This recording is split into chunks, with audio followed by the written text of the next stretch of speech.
ഒരു വലിയ പ്രതിസന്ധിയിലേക്കാണ് പൊയ്ക്കൊണ്ടിരിക്കുന്നതെന്നറിയാതെയാണ് അബുദാബി എയർപോർട്ടിലേക്കുള്ള ഈ ടാക്സിയിൽ ഞങ്ങളിരിക്കുന്നത്. ഈ യാത്ര അസർബൈജാനിലേക്കാണ്, കാസ്പിയൻ കടൽ തീരത്തെ വിസ്മയഭൂമി. ഇതിനോടകം തന്നെ നിരവധി യാത്രകൾ നടത്തിയ ഞാൻ ഈ യാത്രയിലേക്ക് ആവശ്യമായ എല്ലാ തയ്യാറെടുപ്പുകളും ആഴ്ചകൾക്ക് മുന്നേ തന്നെ പൂർത്തീകരിച്ചു വെച്ചിരുന്നു. ഒരേ ഒരു കാര്യമൊഴികെ, അസർബൈജാനിലേക്കുള്ള വിസ. പക്ഷേ അബുദാബിയിൽ നിന്ന് പോകുന്നത് കൊണ്ട് ഓൺ അറൈവലായി വിസ എടുക്കാനാണ് എൻ്റെ പ്ലാൻ. അങ്ങനെ എല്ലാ കാര്യങ്ങളും മുൻകൂട്ടി തരപ്പെടുത്തി വെച്ചിരിക്കുന്നതിനാൽ വളരെ സ്വസ്ഥവും സമാധാനവുമായാണ് ഞങ്ങൾ എയർപോർട്ടിലെത്തിയത്. അബുദാബിയിലെ ഗംഭീരമായ വിമാനത്താവളം. ഏകദേശം 1.5 മണിക്കൂർ കഴിഞ്ഞിരിക്കുന്നു. ഞങ്ങളിപ്പോൾ വിസെയറിൻ്റെ ഒരു വിമാനത്തിനുള്ളിലാണ്. പക്ഷേ ഒരു വലിയ പ്രശ്നമുണ്ട്. ഈ വിമാനം ബാക്കുവിലേക്കോ അസർബൈജാനിലെ മറ്റ് എയർപോർട്ടിലേക്കോ ഉള്ള ഒരു വിമാനമല്ല. പിന്നെയോ, ഞങ്ങൾ പോകേണ്ട ബാക്കുവിൽ നിന്നും 1600 കിലോമീറ്റർ അകലെയുള്ള മറ്റൊരു രാജ്യത്തിലേക്കുള്ള വിമാനമാണിത്. ഞങ്ങളെങ്ങനെ ഇതിനുള്ളിൽപ്പെട്ടു? എന്ത് മറിമായമാണ് കഴിഞ്ഞ 1.5 മണിക്കൂറിൽ സംഭവിച്ചത്? ഞാനൊന്ന് ഓർക്കാൻ ശ്രമിച്ചു. അബുദാബി എയർപോർട്ടിലെ ചെക്ക് ഇൻ കൗണ്ടറിൽ പാസ്പോർട്ടും ടിക്കറ്റും വാങ്ങി നോക്കിയ ജീവനക്കാരൻ പതിവിലും കൂടുതൽ സമയമെടുത്തപ്പോഴാണ് ഞാൻ അയാളുടെ മുഖം ശ്രദ്ധിച്ചത്. എന്തോ ഒരു പ്രശ്നമുള്ളതുപോലെ എനിക്ക് തോന്നി.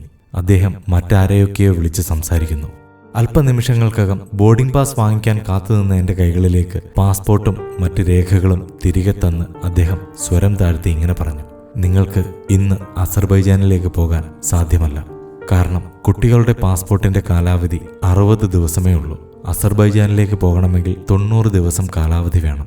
ഞങ്ങൾ പോകാൻ അനുവദിച്ചാലും നിങ്ങളെ ബാക്കു വിമാനത്താവളത്തിൽ തടയും. എന്ന് മാത്രമല്ല, ഈ വിമാന കമ്പനിക്ക് ഒരു വലിയ പിഴ ചുമത്തി അടുത്ത വിമാനത്തിൽ തന്നെ നിങ്ങളെ തിരികെ അയക്കുകയും ചെയ്യും. വേറെ എന്താണൊരു വഴി? ഞാൻ വീണ്ടും ചോദിച്ചു. കാലാവധി പ്രശ്നം കുട്ടികളുടെ പാസ്പോർട്ടിൽ മാത്രമാണുള്ളത്. അതുകൊണ്ട് വേണമെങ്കിൽ കുട്ടികളെ ഒഴിവാക്കി നിങ്ങൾക്ക് 2 ആൾക്കും പോകാം.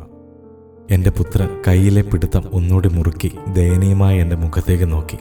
യാത്ര ചെയ്യാനുള്ള ആവേശം മൂത്ത് അച്ഛൻ ഇനി ഞങ്ങളെ ഒഴിവാക്കി പോയിക്കളയുമോ? അവനൊരാശങ്ക. ഒരു നിമിഷം സ്തബ്ധനായി നിന്ന ഞാൻ പാസ്പോർട്ടും മറ്റ് രേഖകളും വാങ്ങി തിരികെ നടക്കാൻ തുടങ്ങി. ഞങ്ങളുടെ മനസ്സിലെ ആഹ്ലാദവും ആവേശവുമൊക്കെ ഒരു നിമിഷം കൊണ്ട് കെട്ടടങ്ങി. എന്തു ചെയ്യും? ഒരു വഴിയും കാണുന്നില്ല. തിരികെ വീട്ടിലേക്ക് പോയേക്കാം. തല കറങ്ങുന്നത് പോലെയൊക്കെ തോന്നി തുടങ്ങിയ ഞാൻ അവിടെ ഒരു ബെഞ്ചിൽ കുറച്ച് സമയമിരുന്നു.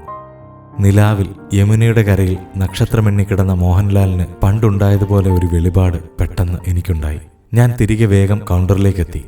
ഞങ്ങൾക്ക് വേറെ ഏതെങ്കിലും രാജ്യത്തിലേക്ക് ഈ ടിക്കറ്റ് മാറ്റിയെടുക്കാൻ പറ്റുമോ? യവൻ ഇതുവരെ പോയില്ല എന്ന മട്ടിൽ തല ഉയർത്തി നോക്കിയ ജീവനക്കാരൻ ഒരു നിമിഷം ആലോചിച്ച ശേഷം ചായക്കടയിൽ പലഹാരത്തിന്റെ പേര് പറയുന്നത് പോലെ കുറേ രാജ്യങ്ങളുടെ ലിസ്റ്റ് പറഞ്ഞു. അതിൽ ഉസ്ബെക്കിസ്ഥാനിലോട്ടുള്ള ഫ്ലൈറ്റ് ഇപ്പോൾ ബോർഡിംഗ് നടക്കുകയാണെന്നും പറഞ്ഞു. ഉസ്ബെക്കിസ്ഥാനെങ്കിൽ ഉസ്ബെക്കിസ്ഥാൻ.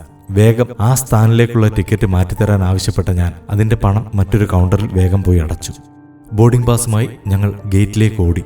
അങ്ങനെ അസർബൈജാനിലേക്ക് പോകാൻ പുറപ്പെട്ട ഞങ്ങൾ ഉസ്ബെക്കിസ്ഥാനിലേക്കുള്ള വിമാനത്തിൽ എത്തിപ്പെട്ടു. ഇതൊക്കെ ഓർത്തിരിക്കുമ്പോഴേക്കും ഇറാന്റെയും തുർക്ക്മെനിസ്ഥാന്റെയും ഒക്കെ മുകളിലൂടെ പറന്ന വിമാനം താഷ്കെന്റിന് മുകളിൽ എത്തിയിരുന്നു. ഉസ്ബെക്കിസ്ഥാന്റെ തലസ്ഥാനമാണ് താഷ്കെന്റ്. മഞ്ഞുമൂടിയ മലനിരകൾ താഴെ കണ്ടു തുടങ്ങി. സോവിയറ്റ് യൂണിയന്റെ ഭാഗമായിരുന്ന ഉസ്ബെക്കിസ്ഥാൻ 91-ലെ USSRന്റെ തകർച്ചയോടെ സ്വതന്ത്രയായി.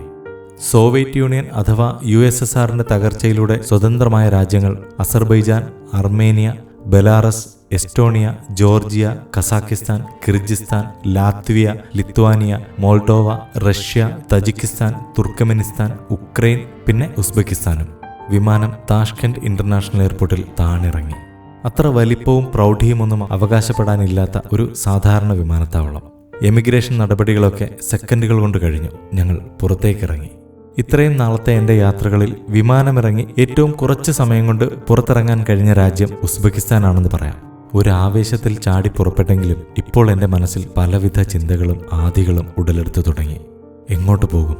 എവിടെ താമസിക്കും? ഏതൊക്കെയാണ് ഇവിടുത്തെ പ്രധാന സ്ഥലങ്ങൾ? ഇവിടുത്തെ ആൾക്കാരുടെ സ്വഭാവം എങ്ങനെയാണ്? എന്തും വരട്ടെ എന്നോർത്ത് ഞാൻ നടത്തത്തിൻ്റെ വേഗം കൂട്ടി. പറക്കമുറ്റാത്ത 2 കുട്ടികളെയും പറക്കമുറ്റിയ ഒരു ഭാര്യയെയും കൊണ്ട് ഞാൻ താഷ്കെന്റ് എയർപോർട്ടിലൂടെ പുറത്തേക്ക് നടന്നു.